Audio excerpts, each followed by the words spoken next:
eu quero começar só dizendo uma coisinha.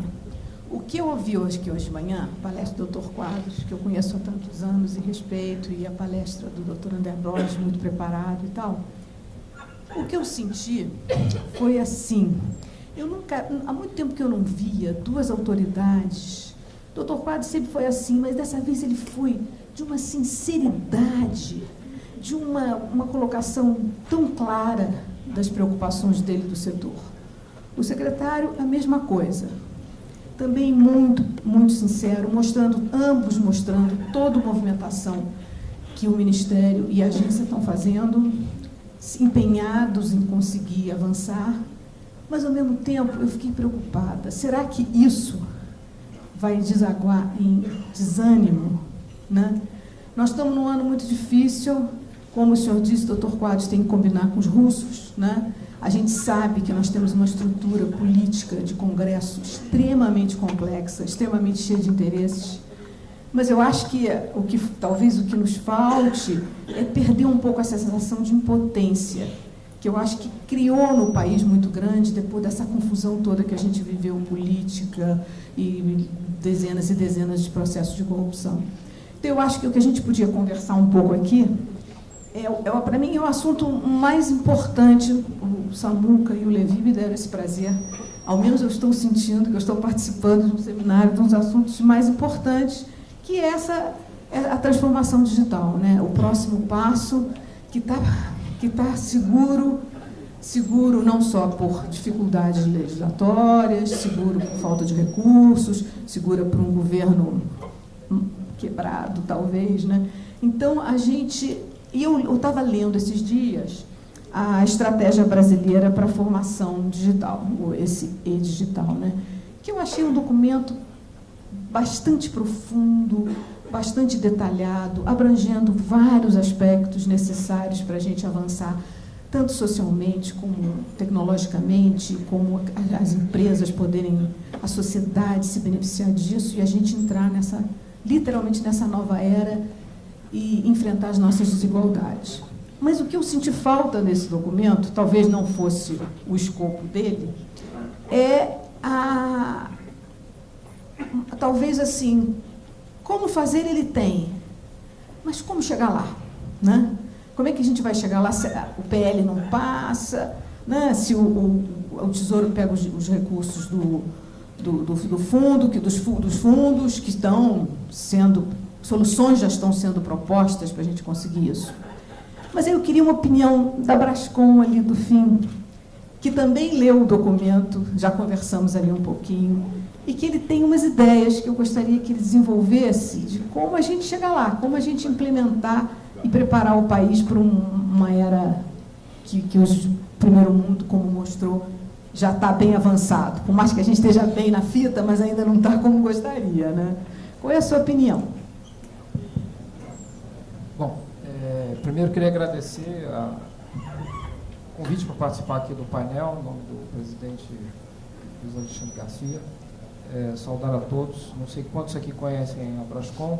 A Brascom é uma associação que reúne empresas de tecnologia da informação e comunicação nas suas diversas manifestações. A gente tem dentro da associação empresas de prestação de serviço, empresas de software, empresas de rádio, temos 3 operadoras de telecomunicações e toda essa miríade de novas formas tecnológicas que estão aparecendo, nuvem, inteligência artificial, até o Uber está lá dentro com a pauta de mobilidade. Obrigado pela pergunta, Luísa. Eu queria, antes de responder especificamente a pergunta, eu queria só tangibilizar um pouco do que a gente está falando. Nós estamos falando de um processo de transformação social e econômica. E é um processo inexorável. A economia e a sociedade se tornarão, ou já estão se tornando, economia digital e sociedade digital. E em sendo um processo inexorável, que eu acho que este fórum aqui, extremamente tempestivo, deve fazer como reflexão qual é o papel que se deseja para o país dentro dessa fenomenologia. Isso já aconteceu no passado, né? Se a gente, como país, não decide que papel quer ter, quão protagonista quer ser enquanto país, a gente seguramente vai ter aqui uma sociedade e uma economia digital, porém precária, porém incipiente para as vocações e o tamanho dessa nação. Então, discutir o que fazer com uma visão estratégica, que é o tópico desse painel, é extremamente importante. Por isso que a gente precisa também transcender, e aí eu já tocando a sua pergunta, aquilo que é possível fazer agora, mas também lançar as bases daquilo que nós vamos ter que fazer continuamente daqui para frente. Nós estamos vivendo uma situação de crise fiscal, então, evidentemente, orçamento para várias coisas é um grande desafio, mas nós temos hoje 2 projetos de lei importantes tramitando no Congresso Nacional. Um que faz a atualização do modelo jurídico, legal e regulatório das telecomunicações, que, por força da mudança de tecnologia, da transição da telefonia para a internet, ficou obsoleto, isso já foi amplamente falado, mas isso é muito importante, e não é só uma questão legal, é porque isso vai levar ao destravamento de investimentos, e investimentos privados, o que são os melhores investimentos, na verdade, que a gente pode auferir. E temos também o projeto de proteção de dados pessoais, que o Brasil tem a vergonhosa posição, entre os maiores países do mundo, de não ter uma lei que regula essa matéria, que é importantíssima para dar segurança jurídica a todas as empresas que trabalham na economia de dados, como a Márcia comentou. São só 2 exemplos básicos. Esses 2 temas estão contemplados na Estratégia Brasileira de Transformação Digital e não demandam grandes custos, demandam apenas vontade política. E o que eu acho que a gente tem que discutir aqui é o que ainda dá para fazer esse ano, pelo menos deixar pronto, como o secretário André falou no início da sua intervenção, mas já indicar para o novo governante, o novo Congresso Nacional, uma série de prioridades de Estado, dentro dessa jornada da gente se tornar protagonista dentro dessa fenomenologia de economia e sociedade digital. Obrigada. Será que é muita maldade eu perguntar para o representante da Anatel o que dá para fazer esse ano? Doutor Quadros, retire-se. Bom, primeiramente, bom dia. Eu queria agradecer o convite formulado, cumprimentar a nossa moderadora, nosso keynote speaker, os demais debatedores, e também congratular a todos aqueles que contribuíram para a estruturação desse painel Tele Brasil 2018, que, sem dúvida nenhuma, tem sido muito profícuo e muito rico em debates. Essa Estratégia Brasileira para a Transformação Digital foi recentemente aprovada em um decreto presidencial há pouco mais de 2 meses, salvo engano, em 21 de março. Né? E essa política voltada para a digitalização dos processos, voltada para a tecnologia e para a digitalização dos processos produtivos e das relações sociais também, como foi bem dito, ela tem uma centena aí de ações para promover o que se entende por digitalização da economia pelos próximos 4 anos. Ela vai gerar impactos nos mais diversos setores, desde o agronegócio, energia, transporte, e ela é decisiva, sem dúvida, para aumentar tanto a competitividade quanto a produtividade da economia brasileira. Né?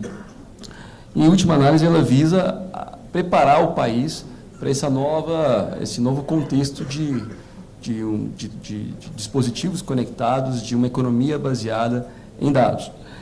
E colocar, assim, não obstante o excelente trabalho que foi liderado pela MCTIC, colocar isso no papel talvez seja a parte mais fácil. O difícil, talvez, agora, é estruturar, dar concretude aos valores, aos projetos que foram ali consignados. E, no meu ponto de vista, a infraestrutura joga aqui um papel muito relevante. Né? Eu entendo que telecomunicações deveria ser não apenas o pilar essencial para que logremos êxito numa estratégia digital, mas deveria ser o pilar prioritário para começarmos na implementação desse ecossistema digital. Essa disponibilidade de infraestrutura ela é vital para qualquer sucesso de qualquer estratégia digital. Vários países, como a Alemanha, por exemplo, entenderam muito bem isso desde as suas primeiras estratégias digitais formuladas ainda na década passada e tendo como diretriz o suporte a infraestrutura de rede de telecomunicações. Na prática, a infraestrutura fornece conectividade, a infraestrutura de rede de telecomunicações fornece conectividade para todos os demais setores. E o que eu acho que dá liga a qualquer estratégia digital é conectividade. Sem conectividade, fica muito difícil falar de uma estratégia digital. E sem infraestrutura de rede de telecomunicações, não há conectividade. Então, no meu ponto de vista, esse deve ser, no momento primeiro, o principal foco, que significa investimento em banda larga, colocar efetivamente a banda larga no centro da política pública. Bom, de fato, há elementos que, digamos, extrapolam o âmbito de atuação da Anatel e requerem a aprovação de medidas legislativas. O PL 79, muito falado, é um exemplo disso. Eu até comentei ontem num painel que, numa possível adaptação das concessões para autorização, exigir-se-á, né, investimentos de acordo com aquele bolo de recursos em banda larga. Eu estou escrevendo com o professor Gésner de Oliveira um artigo onde a gente tenta pegar algumas fatias desse bolo de recursos e mostrar como essas fatias são decrescentes ao longo do tempo, para evidenciar o que o Brasil, um país, tem perdido em termos de investimento em razão da mora relacionada a essa discussão, ainda que eu não posso criticar e entendo que a agenda legislativa tem o seu tempo e enfim, os parlamentares devem levar ali a discussão que acharem necessário, mas é importante que nós pontuemos esses aspectos. Outras agendas também, mais estruturais, também dependem do próprio Congresso, como a própria lei do FUST. O próprio deputado Daniel Vilela apresentou também um projeto relacionado à lei do FUST, tentando apresentar um projeto que não só endereçasse as questões da LGT, mas que também contextualizasse o projeto, as ideias do projeto, a liberação do uso dos recursos do FUST, associado ao contexto fiscal do país. Bom, mas aí nós voltamos para a questão regulatória. O que pode ser feito? Ontem eu estava aqui numa palestra falando sobre 2G. Aí todo mundo correu para a palestra que falava sobre 5G, que é mais glamuroso, né? Mas tudo bem. Mas o 5G, de fato, ele oferece uma série de novas perspectivas para o setor de desenvolvimento, para o setor de telecomunicações brasileiro. Não apenas no que tange a maior vazão de dados, maior throughput de dados, em relação às tecnologias de 4G, ou Long Term Evolution, que vai continuar evoluindo, como o próprio nome da tecnologia diz, mas também pela possibilidade de fazer IoT massivo, fazer IoT com aplicações críticas. Então, na Anatel, particularmente no Comitê de Espectro e Órbita, onde eu tento fazer ali uma interlocução entre a área técnica junto ao conselho, preparar já os testes de convivência do IMT, do Serviço Móvel Pessoal, na faixa de 3,5, onde nós temos 200 MHz disponíveis, com os testes de convivência dos serviços fixos satelitais que existem em recepção das chamadas TVROs, para evitar interferências prejudiciais e talvez fazer essa licitação. Eu penso e levarei essa proposta aos meus colegas de conselho, ainda no ano que vem, junto com mais 100 MHz de 2,3 GHz. Então, oferecer um conjunto vasto de opções de espectro que possam dar aos diferentes atores não apenas previsibilidade sobre isso, mas possa facilitar a eles uma estratégia diferenciada no âmbito de um leilão. Quem, por exemplo, tivesse com mais perspectivas sobre o 5G, já poderia apostar mais no 3,5 GB, que é uma banda que lida muito bem com trade-off, cobertura, capacidade, em relação às demais, nem tão alta, nem tão baixa. E quem apostasse, por exemplo, no 2,3, estaria, digamos, apostando na consolidação das suas estratégias de quarta geração. E eu entendo que fazer a formulação de um debate desse é imperioso que nós comecemos essa discussão já pensando em obrigações de fazer e não obrigações de pagar pelo direito de uso de radiofrequência. Essa é uma experiência positiva que a Anatel já levou a cabo e que a Anatel precisa dar sequência. Eu sempre me recordo do leilão de 2007, que foi o primeiro leilão de serviços de terceira geração, que foi, de certa forma, paradigmático. À época, o Brasil tinha 5.565 municípios, e desses 5.565 municípios, 1.836 não tinham acesso à telefonia móvel, nem de primeira, nem de segunda geração. E quando nós fizemos aquela licitação, nós vinculamos as áreas mais atrativas com as áreas menos atrativas, 2 anos depois, todos os municípios estavam cobertos. Então, é esse tipo de iniciativa que a Anatel pode e deve tomar, e precisa reclamar. Além dos termos de ajustamento de conduta, apesar de eu ter sido voto vencido recentemente, e o princípio da colegiada é isso, mas eu ainda acho que a gente não pode se abster desse instrumento, porque a tradicional política sancionatória da agência não trouxe os resultados esperados. Tem vários exemplos que poderiam constatar isso. E, enfim, traçar também uma ideia de lacunas do país, é disso que se propõe o PERT, ter uma estratégia de identificar o diagnóstico das principais lacunas de infraestrutura de país e usar essas possibilidades de investimento, seja em TACs, seja em obrigações de fazer relacionadas a processos sancionatórios, seja com saldo da migração, para que possamos dar cabo a essa agenda e fazer prosperar a banda larga no Brasil. Você fala em TAC, eu não consigo não perguntar nada para Camila. Camila, não precisa detalhar muito a questão do TAC, não, mas eu queria, era interessante que você falasse o seguinte: vocês, como operadora, como a base do trabalho é em dotar infraestrutura, mas o perfil das operadoras cada vez muda mais para chegar ao usuário final, que demanda soluções cada vez mais sofisticadas e tal. Então, eu queria que você contasse um pouquinho como é que você vê essa estratégia de papel que vocês podem fazer como operadora, depois eu vou perguntar para as outras, nessa agenda digital de transformação super importante para o país.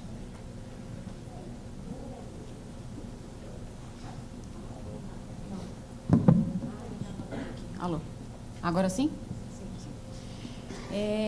O papel das empresas de telecomunicações... Bom, primeiro, obrigada por estar aqui. É um prazer poder falar sobre esses assuntos todos. E o papel das empresas de telecomunicações principal, como o Léo falou, é a conectividade.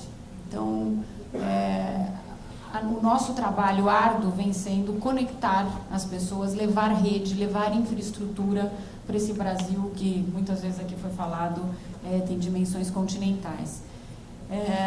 Como fazer isso? As empresas têm se esforçado muito, a Vivo tem se esforçado muito para levar essa infraestrutura a mais cidades, o mais distante possível, em bases comerciais. O que o Brasil precisa, quando a gente fala que falta muito chegar em lugares aonde a competição não leva, onde é necessária a política pública, o dinheiro vindo de políticas públicas deve subsidiar a infraestrutura nesses lugares, porque realmente não chegaria, pelo menos na velocidade esperada, a esses lugares. E aí que a gente fala de TAC, aí que a gente fala de PL, esse dinheiro velho é necessário, é um dinheiro que seria das multas, é um dinheiro que seria de bens reversíveis, da troca dos bens reversíveis, como o PL prevê, é um dinheiro de fuste. Então, esse dinheiro é necessário para levar serviços a localidades, ao Brasil continental, que só receberia esse serviço daqui a muitos anos. Então, essa é a parte difícil, essa é a parte que a gente precisa realmente dessas medidas grandiosas, que dependem de vontade política, como o Galindo falou, dependem apesar de depender de vontade política, deveriam ser, na verdade, planos de Estado e não de governo, A gente não deveria depender de intenções políticas, mas sim de um plano de Estado, porque, na verdade, a gente está falando de necessidade do país, dos cidadãos. Então, essa é a parte mais difícil. A Vivo vem levando a infraestrutura até aonde dá. A gente vem, sim, investindo muito em banda larga, tanto fixa quanto móvel, e levando esse serviço para várias localidades, cada vez mais. E vem também trabalhando não só nisso, mas na digitalização, que é onde também o cliente, essa transformação digital não se trata só de levar a infraestrutura, mas do cliente sentir que ele tem uma vida digital. Então, os aplicativos todos, eles chegam através da rede, mas eles têm que ser desenvolvidos, eles têm que ser oferecidos ao cliente. Então, a Vivo lançou agora há pouco tempo, criou o seu Vivo Labs, um laboratório que tem como objetivo acelerar essa transformação digital, acelerar essa experiência digital do cliente.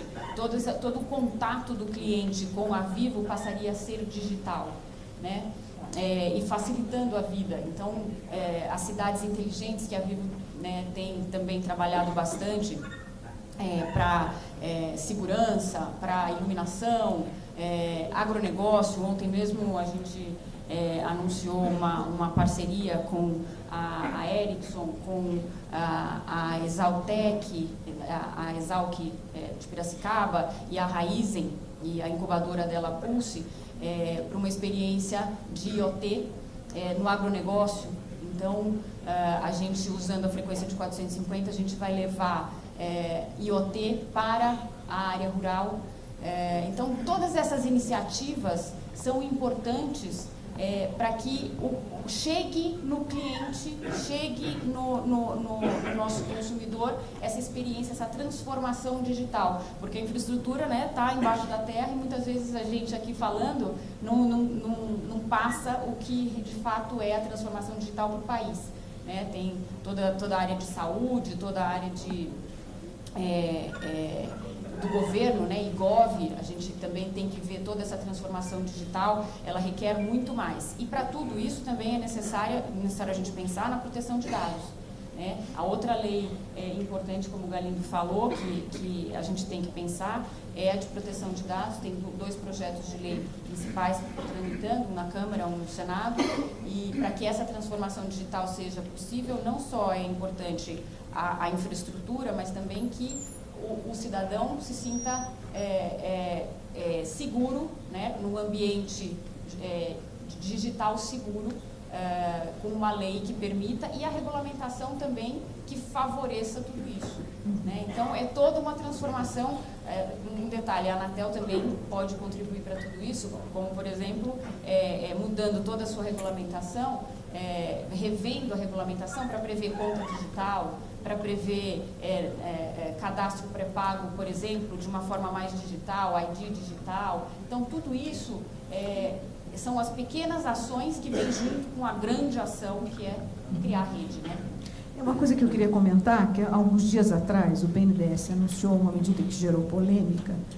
O BNDES tem um corpo técnico muito preparado e tudo, E eles anunciaram que vão fazer, diante da carência de infraestrutura que o Brasil tem, que a gente sabe, infraestrutura no sentido amplo, não é só telecom, eles anunciaram que vão preparar projetos para quem busca financiamento, eles elaborarem o projeto, eles prepararem o projeto para ajudar empresas que têm dificuldade ou que pagam milhões para consultorias para fazer um projeto. E esse projeto entraria no próprio banco e a equipe responsável pela análise financeira definiria a viabilidade ou não, mas já entraria avançado, uma vez que uma equipe muito preparada foi responsável pela elaboração do projeto. Eu queria saber, da Claro, ou o que você acha, as teles têm esse perfil de, nesse ambiente digital, de ajudar o cliente, como Camila mais ou menos falou, esse deve ser o papel das teles também, de ajudar o cliente a como ele avançar numa agenda digital, num trabalho mais se adequar aos novos tempos, porque a gente sabe que tem empresas que têm muita dificuldade de entender a indústria 4.0, essas coisas todas. Bom dia. Eu acho que quando a gente fala desses temas da transformação digital, é importante a gente entender o que é a transformação digital, Por que se fala de transformação digital? Na verdade, a gente tem uma série de tecnologias e ferramentas que foram se desenvolvendo ao longo dos últimos anos, que estão disponíveis hoje, e o preço dessas tecnologias e das ferramentas caiu vertiginosamente a ponto de que hoje é viável você massificar isso, né? Massificar a utilização dessas ferramentas. E para que servem essas ferramentas, né? No nosso entender, tem 3 grandes objetivos que a gente consegue alcançar com isso que a gente chama de transformação digital.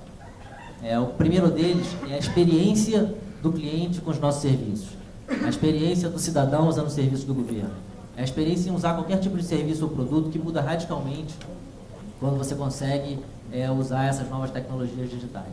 Esse é um ponto super importante.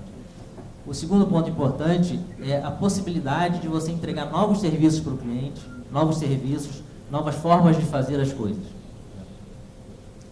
E além de entregar essas formas para o cliente, tem uma parte que é de dentro de casa, como é que a gente consegue usar essas tecnologias e essas ferramentas para ser mais eficiente, para ter custos menores, para ter mais produtividade. Isso tem um impacto muito grande na forma de atuação das empresas e na forma da economia como um todo. Isso pode levar a grandes ganhos de produtividade para a economia como um todo. Então, quando a gente pega esses 3 fatores, eles são muito importantes na decisão de se percorrer esse caminho da transformação digital, né? Esse é o grande objetivo nosso em percorrer esse caminho da transformação digital. A indústria de telecom em geral e a Claro em particular, claro que está atrás disso, porque telecom é uma indústria que, pela quantidade de investimentos de capital massivo que você tem que investir, capital intensivo que você tem que investir para construir rede, para construir todos os sistemas, para fazer as coisas funcionarem, sempre foi uma indústria, e pela quantidade também de clientes com que ela lidar, uma indústria que trabalhou muito focada em ganhos de escala, né? E para você ter ganhos de escala nesse tipo de indústria, você tem que ter processos usualmente mais massificados, o mesmo processo para todo mundo. Isso sempre foi uma reclamação dos clientes dos serviços de telecom, né? Porque sempre houve uma questão quanto à qualidade dos serviços de telecom e muito tem a ver com essa massificação para viabilizar economicamente a entrega desse serviço a preços que sejam razoáveis para a população conseguir comprar. Essa transformação digital, ela permite uma coisa fundamental para a indústria de telecom. Ela permite que a gente consiga entregar um serviço que antes, para ter escala, tinha que ser massificado, e agora você consegue ter escala nesse serviço, fazendo ele personalizado para cada cliente. Você consegue ter um serviço customizado. Eu consigo entregar um serviço específico para um cliente específico, para necessidades específicas. Eu não preciso mais ter uma solução para todos. E isso muda radicalmente a forma como a empresa de telecom se relaciona com seus clientes e a forma que os clientes conseguem absorver e utilizar os serviços de telecomunicações. Por isso que a transformação digital é tão importante, e por isso que as empresas de telecom todas estão investindo muito nesse sentido. Quer dizer, você tem um ganho de produtividade muito grande, mas o mais importante é você ter esse ganho dessa experiência do cliente, né? A experiência do cliente muda muito radicalmente. Eu posso dar um exemplo?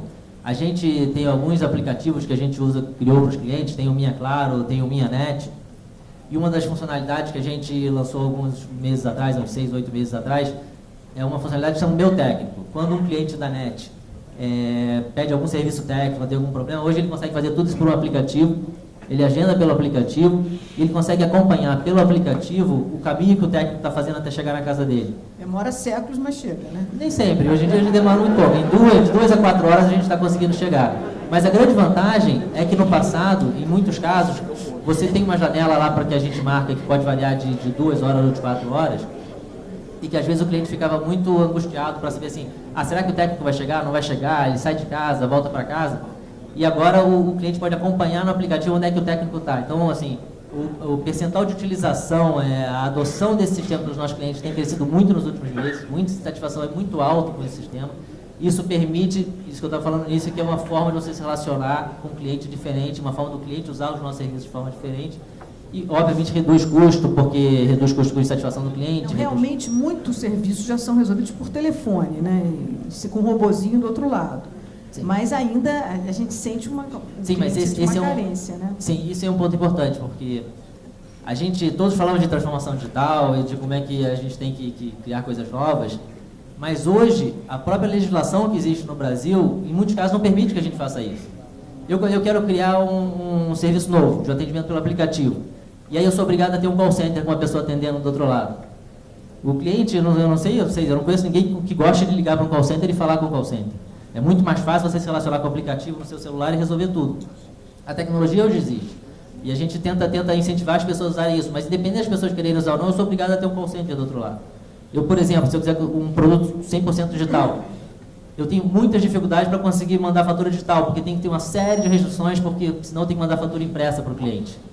Eu tenho que ter loja física em diversas cidades. Eu não posso não ter a loja física lá. A legislação caduca, né? A legislação não está acompanhando a evolução da tecnologia, do tempo e da capacidade que a gente tem que prestar bons serviços, como ela tem que fazer. Hoje ela nos obriga a fazer coisas no passado, a estar no mundo analógico, vamos dizer assim. Quando a gente quer dar esse próximo passo para cada vez estar mais digital e oferecendo melhores serviços para os Ontem clientes. tinham 13 deputados aqui. Se ainda tiverem os 13, de repente a gente consegue chacoalhar essa turma, né? Não, mas isso é fundamental para a gente conseguir evoluir com mais velocidade. A gente está evoluindo já bastante rápido, tem as empresas em geral e a Clara em particular, mas sim, é fundamental para que a gente consiga fazer coisas novas, coisas que sejam realmente disruptivas em relação ao que está acontecendo hoje. A gente tem uma legislação que não fica te puxando para trás o tempo todo. Ok, obrigada. Eu estou com a Ancine aqui do meu lado, e aí eu queria ver como é que é esse mundo de vocês, de conteúdo, nessa momento de transformação digital, onde é que vocês se encaixam nisso? Como é que é o papel? Eu vou deixar a pergunta pior para Erickson, tá? Bom, obrigado pelo convite, obrigado a Luísa, Keynote, obrigado a todos aqui pelo convite da Ancine estar aqui, né, no meio do hardware, né, a gente está aqui falando de conteúdo, a Ancine toma conta do conteúdo, e talvez uma das cadeias de valor que tenham sido mais impactadas por essa transformação, essa revolução digital que aconteceu, que vem acontecendo aí na última década, sobretudo, tenha sido a cadeia de valor do audiovisual. Né? Streamings, etc. Desde a facilidade da produção de conteúdo, passando pela distribuição, a exibição e todo o resto que acompanha no meio do caminho, porque hoje você tem softwares e renders que você consegue ter efeitos especiais super complexos feitos à distância em softwares entregues para pequenos usuários, e você consegue ter produtos de alta qualidade circulando na rede, no YouTube. Isso faz com que hoje a gente tenha, através do streaming, em plataformas globais, você consiga movimentar muita gente, né? E hoje a gente tem uma geração completa aí, né? Eu tenho 2 filhos, tenho um de 20, 21 e uma de 13. Assim, praticamente a convivência deles com o conteúdo, né? Com aquilo que a gente faz, né? Aquilo que a gente regula na Ancine, ela é completamente digital, né? Então, essa cadeia de valor, pelo que eu venho do mundo privado, eu assumi a Ancine em janeiro desse ano, né, sou engenheiro, a minha criatividade está com os números, eu trabalhei no mercado financeiro o primeiro terço da minha vida profissional, e depois eu passei a me dedicar porque eu gosto, e tenho na família gente que faz cinema, né, um criador, roteirista, diretor, que fez com que eu entrasse nesse negócio, mas que eu achasse o meu caminho aqui dentro, mediando esse mundo, né, que é a engenharia, a estruturação financeira, no caso, né, o Project Finance, com esse intangível, esse derivativo que é o conteúdo, né, e que provoca a alavancagem. O Netflix é uma empresa de tecnologia que conseguiu ganhar um múltiplo, né, aumentar o seu múltiplo na Bolsa a partir do momento que entrou no mundo do intangível, e isso deu uma acelerada muito grande na capacidade dela. Mas o Netflix é o Netflix porque ele consegue entregar qualquer coisa numa qualidade excelente e em mais de 100 países do mundo, né? Então, a tecnologia funciona. E com custo razoavelmente acessível. Isso só é possível por conta da tecnologia, né? Então, quando a gente tem essa conjunção de tecnologia, mídia, entretenimento, comunicação, normalmente, quando isso dá certo, né, a gente vê a exponencialidade acontece, né? A expansão do crescimento, do valor, né, da propagação da cultura, né, da educação, né? O que acontece no Agtech no Brasil é consequência direta disso, né? Então, isso é muito importante. Eu acho que veio daí ter topado o convite de assumir esse desafio de vir do privado e ser diretor, e hoje ter a honra de ser presidente de uma agência reguladora, a Ancine, no caso, nesse momento de transformação profunda, porque, assim como a Anatel, os marcos regulatórios da Agência Nacional do Cinema, até no próprio nome, né, ela já é datado, né, ele é um marco analógico, que hoje a gente trabalha pelo digital e tem várias iniciativas trabalhando em cima disso. Até no âmbito, a Ancine, diferente de outras agências reguladoras, ela tem uma dicotomia que ela, além de regular e fiscalizar, ela também fomenta. Ela opera o Fundo Setorial do Audiovisual, que investe de maneira decisiva em toda a cadeia de valor do audiovisual. E dentro, agora, da forma como a gente enxerga, né, a cadeia de valor do audiovisual, a gente vê que ela é uma cadeia muito mais complexa, que a gente tem que dar atenção às tecnologias associadas ao audiovisual, para a gente poder ter essa propagação mais forte, não deixando de olhar a cadeia tradicional, né, a produção independente de conteúdo brasileiro, que o empreendedor criativo brasileiro ele se capacitou e se preparou e cresceu, ganhou valor de maneira muito relevante nos últimos 5 anos. Né, essa cadeia de valor ela acelerou de maneira muito robusta, né, a partir da Lei 12.485, né, a Lei do Serviço Acesso Condicionado, que fez com que as teles entrassem nesse mundo de distribuição de conteúdo e proporcionou a cota para a produção independente dentro das programadoras. Isso fez com que a produção independente brasileira ela passasse a se estruturar, o empreendedor se estruturar de maneira realmente organizada. Não vivesse mais de projeto e passasse a enxergar a sua empresa como uma empresa capaz de desenvolver, produzir e entregar diferentes linhas de produto para diferentes linhas de clientes, com diferentes graus de complexidade, para diferentes públicos, em diferentes tecnologias. Não é simples isso é muito complexo e você ainda tem que lidar, diferente no mundo da engenharia, onde a conta vale, né? Aqui a gente lida com o criativo. O criativo não é um bicho fácil de lidar, nem sempre a razão é a que prevalece, por isso que a exponencialidade vem daí, muitas vezes, né? Por isso que todos nós somos impactados pelo entretenimento, né? A todo momento.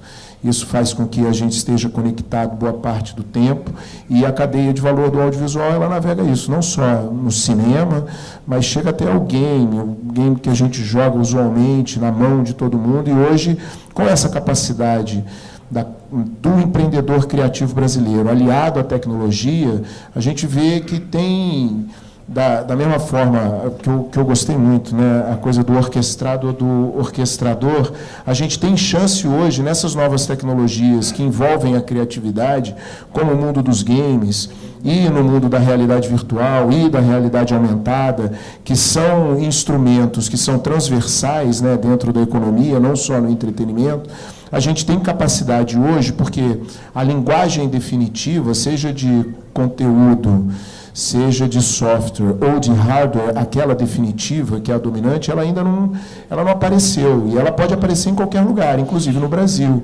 A gente tem muita gente boa. Então, a visão da agência hoje, pelo menos a visão que eu procuro compartilhar, e o corpo técnico da agência, quando você falou do BNDES, vindo do mercado financeiro, tem lidado com o BNDES ao longo da vida anterior, né, do privado, a gente conhece um corpo técnico muito qualificado, né, conhecendo a Ancine por dentro, e hoje, talvez, e tendo tido meu primeiro emprego no Banco Garantia, né, a gente não passa pelo Banco Garantia impunemente, né, então isso meio que forma a tua forma de lidar, né, com relação à entrega, o mercado, eficiência e, sobretudo, em lidar com gente, com o grupo, né.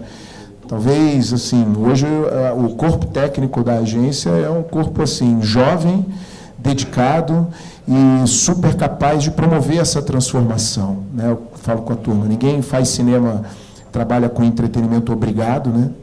ninguém falou, é difícil, né? Você vai estudar cinema, meu filho, né?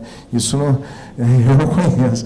Então, assim, então você escolhe trabalhar com isso, né? E ser um servidor público, você escolhe servir a sociedade brasileira, o Estado brasileiro. Então, ali dentro da Ancine, a turma escolheu 2 vezes. A galera faz aquilo ali por prazer, e nesse momento de transformação é um negócio bacana. E o digital, a gente vê que, como é uma geração quase que inteira ali, meio que nativa digital, né, que já nasceu com a internet, né, Vocês quando entrou no... participaram da elaboração desse estudo? Não. Não? Nem Não. foram convidados? Olha, eu não sei na gestão anterior. Eu entrei agora, mas hoje a gente tem uma conversa... Não pode ficar separado. Não. A gente hoje tem uma conversa muito próxima, tanto com a Anatel como o MCTI. A gente tem uma conversa muito próxima, né, no desenvolvimento das políticas, no âmbito do Conselho Superior de Cinema, hoje, que é um Conselho Superior de Cinema mais ativo, tem vários grupos de trabalho em andamento. Hoje a gente lida aí com a nova regulamentação, né, infralegal do vídeo sob demanda, para poder integrar isso dentro da cadeia de valor do audiovisual de maneira definitiva. Então, hoje a gente tem uma integração forte, trazendo a tecnologia para dentro desse jogo. Eu acho que esse é o grande desafio, porque também, voltando à coisa do talento, né, e a gente tem um talento criativo muito forte, que quando a gente traz um pouco, né, de capacitação técnica, de ferramenta mesmo, de como trabalhar, aquilo ali acelera, porque a gente tem um baita do mercado, né? A gente tem um baita do mercado. Então, eu acho que nesse momento, pelo menos olhando do ponto de vista de profunda transformação, e olhando do ponto de vista nosso aqui, né, da produção independente, o audiovisual, a gente tem capacidade de ser orquestrador dentro desse jogo, juntando as novas tecnologias nesse jogo. Adequada para Não. vocês? Não, hoje um dos grandes desafios nossos ali dentro da agência é exatamente a gente ter uma revisão completa dos marcos infralegais para a gente poder tornar isso menos burocrático. Não, tem alguma coisa no Congresso que diz respeito à regulamentação, sobretudo do vídeo sob demanda e das entregas digitais. Isso terá que passar após sair o texto do Conselho Superior de Cinema. Agora, no infralegal nosso, no que diz respeito à relação dos nossos regulados com a agência, ela pode ser melhor, ela pode ser mais adequada às novas tecnologias, e é isso que a gente vem analisando internamente, né? Sobretudo da ponta da entrada, como também da ponta da saída, né? O controle. Então, obrigada. Agora, por que eu deixei você, Erickson, por fim? Você vem de um país, a sua empresa vem de um país de tradição tecnológica importante, né? Um país que está entre aqueles de melhor qualidade de vida do mundo, né? Com uma distribuição de renda equilibradíssima e tal. E, evidentemente, que eu não sei, mas eu imagino que tem uma política pública voltada para essa transformação digital, talvez bastante aprimorada, porque o que a gente vê hoje, quer dizer, a pauta da política pública, essa aqui, o Samuca que me botou, eu achei muito boa, na verdade todas estão muito boas, mas essa aqui eu acho que bem interessante também, está muito focada em inteligência artificial, machine learning, algoritmo, preparar o setor para a sociedade, para a realidade digital. Lá na Suécia foi assim? Se não foi, se você não sabe, não tem problema. Por que você acha que poderia ser de contribuição aqui? E se vocês estão vendo que tem no governo essa preocupação de um foco bastante importante em inteligência artificial, machine learning, algoritmos, essa nova realidade aí que... Inteligência artificial está o tempo todo na gente, né, no nosso celular, mandando coisinha, perguntando coisinha. Fala para a gente o que você acha que você poderia ter nesse sentido, numa política de governo e numa legislação adequada. Primeiro, agradeço a todos aqui. Acho que um primeiro ponto que é tangível, concreto, que eu não vou repisar muito nele, que o Léo já comentou, e é uma experiência da Suécia, evoluir cada vez mais para o caráter não arrecadatório dos leilões e tentar focar cada vez mais no atendimento, na obrigação de fazer e na obrigação de pagar. Acho que esse é um exemplo que tem se mostrado lá, mas eu não vou, o Léo já comentou, não vou voltar aqui. A vantagem de ser o último é que eu posso ir acompanhando o voto dos relatores todos aqui e juntando um pouco de cada um. Uma coisa que a gente acredita muito importante, que é muito latente lá na Suécia, é que a tecnologia, a infraestrutura, tem que ser visto não como uma das indústrias ou uma das verticais, mas como um indutor da sociedade como um todo, como indutor do desenvolvimento da economia. E podemos falar de inteligência artificial, podemos falar de segurança, blockchain, proteção de dados, qualquer outro buzzword que todo mundo aqui está acostumado a ver no dia a dia. Mas o ponto relevante é que a gente tem que entender que o setor tem um desafio, sim, de passar a ser mais horizontal do que vertical. A gente tem o desafio de passar a se integrar mais em todos os setores da sociedade, do que ser autocentrado, digamos assim, como o setor de telecom, não só no Brasil, como internacionalmente, sempre foi. Por onde passa isso? Então, a estratégia digital, o Plano Nacional de IoT, eles são ótimos começos, mas a gente tem que ver agora como implementar, como executar, como tornar realidade isso. Uma coisa que a gente acredita muito é que a liderança tecnológica que a gente traz, que as operadoras trazem, ela é essencial para o setor, mas ela não é suficiente. Ativar uma rede de IoT no Brasil, em Singapura, em qualquer outro lugar, tecnicamente é a mesma coisa. Só que nós, como setor de telecom, a contribuição que a gente pode dar para um produtor de arroz no Vietnã ou para a indústria sucroalcooleira no interior de São Paulo é totalmente diferente. A rádio base que vai estar lá é a mesma, o software de controle do IoT é o mesmo, mas a interlocução com o mercado local, a capacidade de diálogo e essa capacidade de orquestração com o mercado local, ela é muito diferente. E é essa leitura que a gente tem que ter. O Rodrigo comentou que a gente está cada vez mais podendo personalizar o atendimento, e acho que é isso que a gente tem que fazer. A gente tem que olhar tanto clientes corporativos como clientes residenciais. A gente tem que ser capaz, como indústria, de integrar os demais elementos da sociedade. A gente tem que ser capaz de conversar com uma indústria agrícola, que, por exemplo, que é um setor que o Brasil pode se destacar brutalmente no mundo. Hoje eles têm lá colheitadeiras de 3, 4, 5 milhões de colheitadeiras, seria o equivalente a eles terem um iPhone 10, X ou um S9, rodando não seria nem com 2G, seria com 1G, com AMPS ali. Eles estão muito avançados dentro do setor e está faltando essa conexão com a gente. Então, a experiência que a gente pode trazer é que a gente tem que aliar a liderança tecnológica com políticas públicas que alimentem ou que fomentem essa indução da economia na sociedade e, principalmente, com uma capacidade de orquestração e de diálogo com as outras verticais para que as diversas verticais cooperem entre si e que a gente seja, de fato, que a gente destrave, de fato, que a gente atue, de fato, como um indutor da economia na sociedade. Acho que a gente tem que ter essa humildade como setor, que temos que ser um pouco menos autocentrado, um pouco mais horizontal. O Cristian comentou também a parte de conteúdo, de realidade virtual, a parte de gaming é uma parte muito desenvolvida no Brasil também, que tem tudo a ver com a tecnologia, mas também corre um pouco paralelo ao nosso mundo de telecom. Então, ao mesmo tempo que a gente tem que ter essa humildade, acho que a gente tem que ter também a convicção que o nosso setor é o setor mais capacitado para fazer essa orquestração. Assim, fora dessa sala, dentro dessa sala, estão as principais figuras que podem viabilizar essa orquestração entre todas as verticais, unindo o esforço da iniciativa privada e as políticas públicas. Tem uma pergunta que pode ser para você e para quem quiser responder, inclusive a Márcia. Como é que pode convencer, como é que vocês acham que se pode convencer as autoridades públicas, o Congresso, o Executivo, o novo governo, de uma pauta tão complexa como essa, da necessidade de se avançar nessa pauta? Alguém quer responder? Não? Convencer é uma palavra muito forte, né? Então, como convencer? O que a gente muda? Como influenciar? Como mostrar? Ou depois a Anatel. Ou quem quiser, vamos lá. Não temos muito tempo. Eu vou sumarizar em uma única palavra, com a união interna dos diversos atores.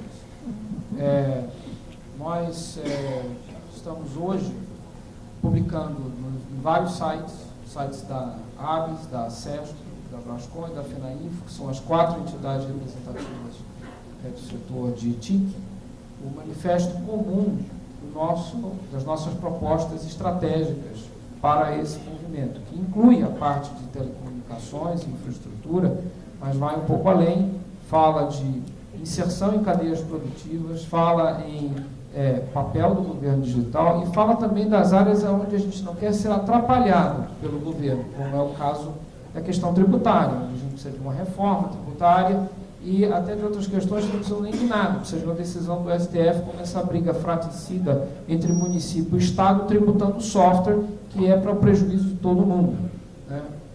satisfeito aqui, inclusive, que os intangíveis participaram da mesa. Software é um deles, direitos audiovisuais também.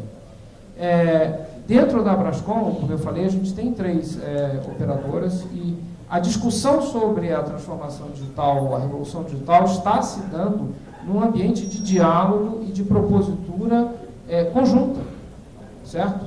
Então, quando este setor, que é um setor complexo e que vai inclusive além do próprio setor, quando a gente está falando de transformação digital, a gente está falando também de transformação digital de indústria, de manufatura aditiva, a gente está falando de transformação digital, de integração de cadeias produtivas antigas através de blockchain ou outras tecnologias. Então, o universo dessa transformação é muito amplo. E a união de todos nós aqui, nesta sala, de todos os atores, de todos os subsetores, entendendo que nós estamos imersos no mesmo ambiente, nos mesmos desafios, mas também nas mesmas e maravilhosas, incríveis oportunidades, não só de negócios, mas também de fazer diferença na sociedade brasileira. Então, eu só posso dizer isso, é com união que a gente vai construir essa agenda estratégica. Muito bem, muito obrigada. Alguém quer complementar? Só pegando esse ponto, então, e talvez um outro elemento seja a convergência numérica, né? Tem uma estatística já batida do Banco Mundial, cada 10% de crescimento na penetração de banda larga, você tem um efeito de 1% no PIB. Isso se dava com uma banda larga tradicional, digamos, o efeito com uma conectividade normal. Agora que você pega o universo de 5G e IoT, isso é extrapolado exponencialmente. Então, acho que a gente tem que entender que a indução da economia através de tecnologia vai trazer muito mais benefício à sociedade do que tentar tarifá-las ou tentar arrecadá-las antecipadamente. Acho que esse é exatamente o meu ponto. Para além da questão da união, eu acho que é fundamental quantificar os custos e as oportunidades. Ou seja, todas essas oportunidades advindas do IoT, elas não prevalecerão no Brasil, elas não acontecerão aqui, se nós não endereçarmos a questão do FUSTEL. É tão simples e direto quanto isso.